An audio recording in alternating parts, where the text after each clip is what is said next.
Hi all, welcome to Ranjitha's vlogs. అందరికీ కృష్ణాష్టమి శుభాకాంక్షలు. ఇది నా ఫస్ట్ పూజ అనమాట. మేము పెళ్ళైన తర్వాత మా ఇంట్లో చేసుకుంటున్నాం ఫస్ట్ పూజ.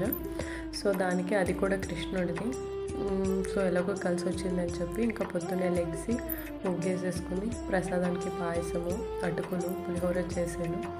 యాక్చువల్లీ వీడియోలో పాయసం అంతా పెట్టే అయింది, ఇంకా మిగతా అన్నీ పెట్టలేకపోయాను. దాని తర్వాత అన్నీ ఇంకా పువ్వులన్నీ ఒంటి నుంచి వచ్చేటప్పుడే తెచ్చుకున్నాను అనమాట. నేను రీసెంట్గానే వరమహాలక్ష్మి పూజకని అత్తయ్య ఇంటికి వెళ్ళినప్పుడు ఇంకా అక్కడే పువ్వులన్నీ కోసుకుని వచ్చామన్నమాట. చేసుకుంటాను ఇలాగ పూజ అంటే అత్తయ్య ఇక్కడి నుంచే ఇంకా పువ్వులు కాయలు అన్నీ తెచ్చి పంపించేశారు. ఇంకా అక్కడి నుంచే వచ్చి నీట్గా అన్నీ ఇక్కడ పూజ చేసేసుకున్నాం నేను, మా హస్బెండ్. అంతా పూజ అయిపోయింది. బాగా పూజ అయితే జరిగింది. ఫస్ట్ టైం మేము ఫస్ట్ పూజ మా ఇంట్లో.